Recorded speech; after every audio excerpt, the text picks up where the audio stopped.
चलिए आपसे कुछ ही मिनट में पीएम मोदी करने वाले हैं मन की बात। 87वां एपिसोड है ये, क्या कहेंगे ये आप जल्द ही सुनेंगे। बीते सप्ताह हमने एक ऐसी उपलब्धि हासिल की जिसने हम सबको गर्व से भर दिया। आपने सुना होगा कि भारत ने पिछले सप्ताह $400 बिलियन यानी 30 लाख करोड़ रुपए के एक्सपोर्ट का टारगेट हासिल किया है। पहली बार सुनने में लगता है कि ये अर्थव्यवस्था से जुड़ी बात है, लेकिन ये अर्थव्यवस्था से भी ज्यादा भारत के सामर्थ्य, भारत के पोटेंशियल से जुड़ी बात है। एक समय में भारत से एक्सपोर्ट का आंकड़ा कभी 100 बिलियन, कभी 150 बिलियन, कभी 200 बिलियन तक हुआ करता था। अब आज भारत $400 बिलियन पर पहुंच गया है। इसका एक मतलब ये कि दुनिया भर में भारत में बनी चीजों की डिमांड बढ़ रही है। दूसरा मतलब ये कि भारत की सप्लाई चेन दिनों दिन और मजबूत हो रही है।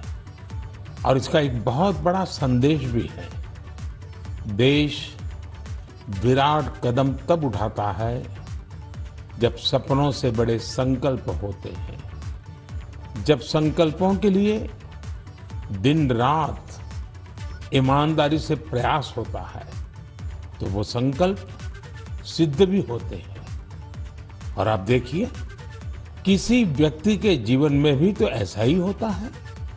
जब किसी के संकल्प, उसके प्रयास, उसके सपनों से भी बड़े हो जाते हैं तो सफलता उसके पास खुद चल करके आती है।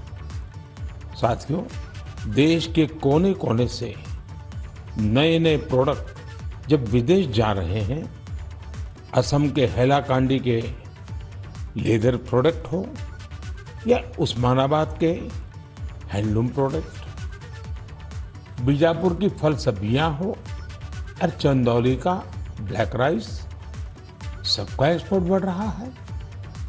अब आपको लद्दाख की विश्व प्रसिद्ध एप्रिकॉट दुबई में भी मिलेगी और सऊदी अरब में तमिलनाडु से भेजे गए केले मिलेंगे।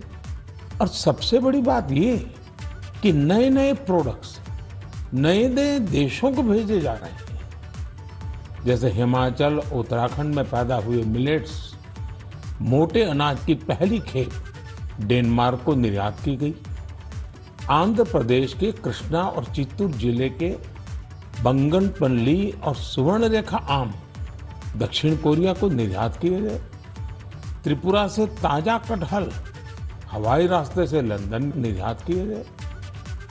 और तो और पहली बार नागालैंड की राजा मिर्च को लंदन भेजा गया। इसी तरह भालिया गेहूं की पहली खेप गुजरात से केन्या और श्रीलंका निर्यात की गई। यानी अब आप दूसरे देशों में जाएंगे तो मेड इन इंडिया प्रोडक्ट्स पहले की तुलना में कहीं ज्यादा नजर आएंगे। साथियों, यह लिस्ट बहुत लंबी है और जितनी लंबी ये लिस्ट है उतनी ही बड़ी मेक इन इंडिया की ताकत है, उतना ही विराट भारत का सामर्थ्य है। और सामर्थ्य का आधार है हमारे किसान, हमारे कारीगर, हमारे बुनकर, हमारे इंजीनियर, हमारे लघु उद्यमी, हमारा एमएसएमई सेक्टर, ढेर सारे अलग अलग प्रोफेशन के लोग। ये सब इसकी सच्ची ताकत है। इनकी मेहनत से ही $400 बिलियन के एक्सपोर्ट का लक्ष्य प्राप्त हो सका है।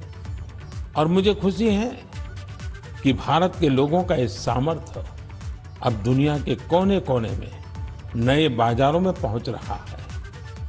जब एक एक भारतवासी लोकल के लिए वोकल होता है, तब लोकल को ग्लोबल होते देर नहीं लगती है। आइए लोकल को ग्लोबल बनाएं और हमारे उत्पादों की प्रतिष्ठा को और बढ़ाएं। साथियों, मन की बात के श्रोताओं को ये जानकर भी अच्छा लगेगा कि घरेलू स्तर पर भी हमारे लघु उद्यमियों की सफलता हमें गर्व से भरने वाली है। आज हमारे लघु उद्यमी सरकारी खरीद में गवर्नमेंट ई मार्केट प्लेस यानी जेम के माध्यम से बड़ी भागीदारी निभा रहे हैं।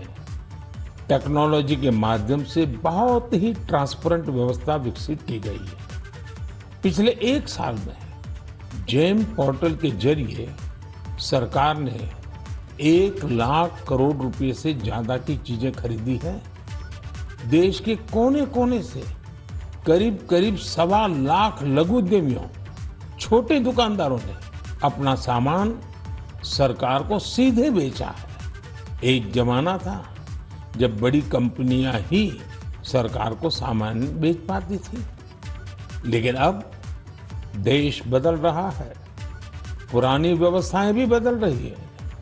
अब छोटे से छोटा दुकानदार भी जेम पोर्टल पर सरकार को अपना सामान बेच सकता है। यही तो नया भारत है। ये न केवल बड़े सपने देखता है, बल्कि उस लक्ष्य तक पहुंचने का साहस भी दिखाता है जहां पहले कोई नहीं पहुंचा है। इसी साहस के दम पर हम सभी भारतीय मिलकर आत्मनिर्भर भारत का सपना भी जरूर पूरा करेंगे। मेरे प्यारे देशवासियों, हाल ही में हुए पद्म सम्मान समारोह में आपने बाबा शिवानंद जी को जरूर देखा होगा। 126 साल के बुजुर्ग की फुर्ती देखकर मेरी तरह हर कोई हैरान हो गया होगा।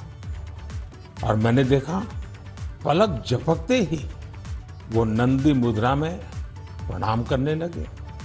मैंने भी बाबा शिवानंद जी को झुककर बार बार प्रणाम किया। 126 वर्ष की आयु और बाबा शिवानंद की फिटनेस दोनों आज देश में चर्चा का विषय है। मैंने सोशल मीडिया पर कई लोगों का कमेंट देखा कि बाबा शिवानंद अपनी उम्र से 4 गुना कम आयु से भी ज्यादा फिट है।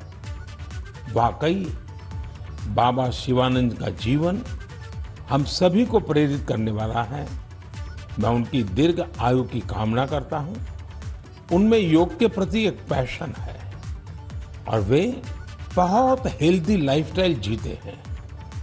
जीवेम शरदः शतम। हमारी संस्कृति में सबको 100 वर्ष के स्वस्थ जीवन की शुभकामनाएं दी जाती हैं। हम 7 अप्रैल को विश्व स्वास्थ्य दिवस मनाएंगे। आज पूरे विश्व में हेल्थ को लेकर भारतीय चिंतन, चाहे वो योग हो या आयुर्वेद, इसके प्रति रुझान बढ़ता जा रहा है। अभी आपने देखा होगा कि पिछले ही सप्ताह कतर में एक योग कार्यक्रम का आयोजन किया गया। इसमें 114 देशों के नागरिकों ने हिस्सा लेकर एक नया वर्ल्ड रिकॉर्ड बना दिया। इसी तरह से आयुष इंडस्ट्री का बाजार भी लगातार बड़ा हो रहा है। 6 साल पहले आयुर्वेद से जुड़ी दवाइयों का बाजार 22,000 करोड़ रुपए के आसपास का था। आज आयुष मैन्युफैक्चरिंग इंडस्ट्री 1,40,000 करोड़ रुपए के आसपास पहुंच रही है। यानी इस क्षेत्र में संभावनाएं लगातार बढ़ रही है। स्टार्टअप वर्ल्ड में भी आयुष आकर्षण का विषय बनता जा रहा है। साथियों, हेल्थ सेक्टर के दूसरे स्टार्टअप्स पर तो मैं पहले भी कई बार बात कर चुका हूं, लेकिन इस बार आयुष स्टार्टअप्स पर आपसे विशेष तौर पर बात करूंगा। एक स्टार्टअप है कपिवा। इसके नाम में ही इसका मतलब छिपा है।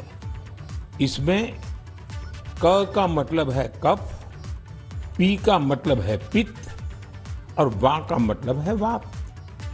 यह स्टार्टअप हमारी परंपराओं के मुताबिक हेल्दी ईटिंग हैबिट्स पर आधारित है।